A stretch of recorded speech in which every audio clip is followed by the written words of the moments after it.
Hey guys, what's up? Just got back from a run, thought I'd catch up with you. How's it going? Sorry for being late. You're going to thank me. I filmed what I'm filming tonight. I was going through the footage, putting it all together, and realized nobody wants to watch that. So I trashed it. So we're starting over. We're keeping it short and sweet. We're talking about heart rate zones. We're talking about max heart rate. And specifically today, we're talking about zone 2 running. This isn't new science. This has been proven. All the information is out there.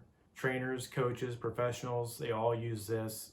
Best way to improve your running, your cycling, your swimming. It is a good tool. It's very easy to use. It's very easy to understand. And we're going to get into all that right now. When we're talking about heart rate zones, what the heck are we talking about? Some very smart people came up with the idea that if you took your heart rate range from resting till max heart rate, you can break that into 5 zones. And they figured out that you can train your body using different zones. A very light zone all the way up to a super hard zone. And we're going to talk about all these zones briefly. And we're going to talk a little bit more on zone 2, because that is the training we need to be doing right now, is zone 2 training. If you're a beginner and you're thinking, holy I can't even run around the block yet. That's fine. You just keep running around the block. You do not have to worry about heart rate training for another year or more. Worry about heart rate training when you're trying to push yourself to the next level, when you're trying to get that next PR, when you're trying to go from running 5Ks to running half marathons to running marathons, when you want to break that 90-minute half marathon mark. Boy, do we ever want to break that mark. Right now, for a lot of us, it's the off season. This is the perfect time to be building your base. There's no races coming up. There's no pressure. It is just you and Mother Nature, or the treadmill, out running. Perfect time. Get your base built. It's slow, it's monotonous, but it's going to be the best thing you can do for your running. Real quickly, I got 2 videos I'm going to play. One is a pyramid, the Great Pyramids to be specific, and I love this video. This just shows the sheer mass and scale of the pyramids. Amazing video, I love it. And then the other video is a toddler stacking blocks. Anybody can go out and run. Anybody can go run a lot. But if you do not train your body correctly, your fitness is going to be like this stack of blocks that a toddler made. It's going to grow fast, but it's going to be very fragile. It's going to be easily knocked over. You can get injured, you can get fatigued, you can get burned out, any number of things. And once it's knocked over, you got to start from the beginning every time. There's no midway. You build a pyramid, you got this giant base. It is enormous. It's got thousands and thousands and thousands of stones on it. It goes up gradually but steadily. You can imagine you're not knocking that pyramid over, even if you get an injury, even if you get fatigued, even if you get burned out. You can take a week, 2, 3, even a month off, and you're still going to have a pretty solid base to work off of. And you're going to build that pyramid with zone 2 heart rate training. So how do we do this? First, you got to know what your max heart rate is. Your max heart rate is not the point at which your heart is going to explode. Your max heart rate is the maximum number of beats your heart makes in a minute. So we need to find your maximum heart rate. Take 220 minus your age equals your maximum heart rate.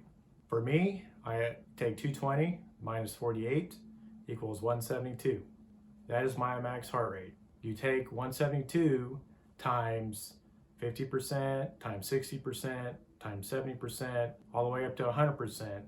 To get the heart rate range, you need to keep your heart rate in during these workouts. If you have a watch with a heart rate monitor, that's golden. You are set. It's the easiest thing in the world. Fitbits have them. All the new Garmin watches have them. Other brands have them. If you've been doing this for a while, there's no doubt you have a watch that's capable of doing this. You might even have a heart rate strap. If you don't have one, No big deal. I'll tell you how to do that in just a second. Heart rates are broken into 5 zones. There's zone 1, zone 2, zone 3, zone 4, and zone 5. And when we talk about zones, we're talking about percentages of your maximum heart rate. So in my case, at 172 that I got a little bit ago, I would plug that into this formula. For zone 1, I would take 50% of 172. I don't know what that is. Maybe I'll put that here above my finger. And 60% of my 172. So now I have 2 numbers. So when I do a zone 1 workout, I want to keep my heart rate between those 2 numbers. If I do a zone 2 workout, I want to take 60% of my maximum heart rate for the low end and 70% for the high end. And this is going to go up. You can see the chart. So real quickly, what do these zones do for you? What does it mean? What is it doing to my body? Why should I care? This is where the science is involved, and this is where I went off the rails the other day. And you're lucky you're not listening to that. I am not going to get into ATP, the mitochondria, cellular metabolism. You can thank me later. You can read all about it. I am going to talk about type 1 muscles, type 2 muscles, aerobic and anaerobic, very briefly, the basics. So when you're running your zone 1, zone 2, and even zone 3, although this gets into an area like the high end of zone 3. So type 1 muscles are slow twitch muscles. Those are the muscles you're using when you're running slow, when you're jogging, when you're doing a light run. Your fast twitch muscles are what you're doing at the track when you're trying to beat your son's 800 time. That hurts. And with those 2 different types of muscles, there are 2 different ways that those muscles get fuel. The type 1, the slow twitch muscles, burn fat. And that is good news for us that are trying to lose weight. It is easier to burn fat doing lower zone workouts than it is higher zone workouts. So when you're running slow, when you're in the zone 1, zone 2, and even zone 3, you're using your aerobic system. This is the system that burns fat to supply energy to your muscles. You train your body to use that fat as energy. The more you do zone 1, zone 2, zone 3 running, the more you're training your body to burn fat as fuel. It's using the fat as energy to fire your muscles. It is also training your body how to get rid of lactic acid. And that is the acid that builds up in your muscles as the byproduct. So if just like a car, you put gas in your car runs, it spits out exhaust out the back. And that's nasty stuff, you gotta get rid of it. Same way, you burn fat, it creates energy, your muscles fire, it creates lactic acid. You gotta get rid of that lactic acid. Running slow is gonna train your body how to get rid of that lactic acid. This is the key to every endurance sport. Every endurance athlete has to get rid of the lactic acid. That is key. And running slow trains your body how to do that. Once you cross that zone 3, your body switches to anaerobic, and that is glucose from your muscles and turns that into energy. You do not have an infinite supply of glucose in your muscles. Zone 5 workouts are very short, 5 minutes. Whereas if you're running zone 2, that's an hour, 2 hours. Zone 1, you could do all day long. Okay, this is great. Great news. So what if you don't have a heart rate? How do you know? Well, it's measured by perceived effort. And this, I think everybody can understand.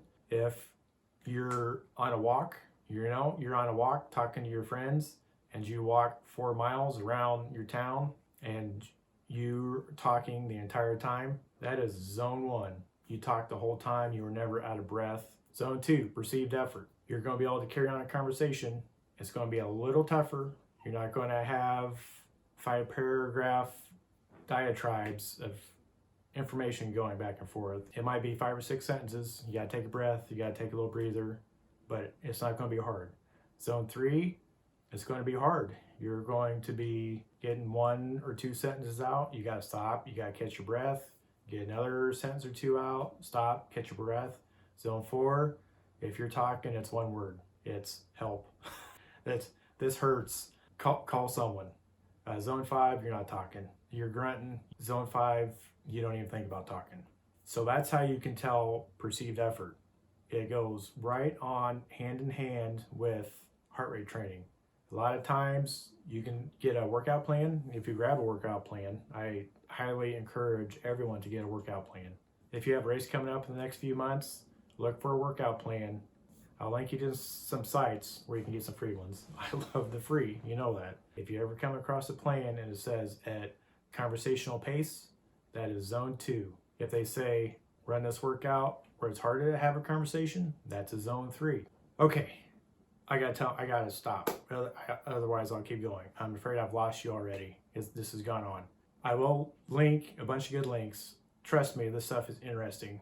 If you get into running, if you get into biking, if you get into swimming, hardcore, you want to improve your body, you're going to want to know about this. So I promised a surprise. Well, at the end of the last video, I was playing with you guys about a giveaway and I got some grief. They said if I'm going to have a challenge, I got to have a giveaway. And I hope everyone's doing great on the challenge. I've been doing great. It's been hard. I've had a couple sick days and I got out and walked my dog for a half hour one night and I got my heart rate up. That dog was flying.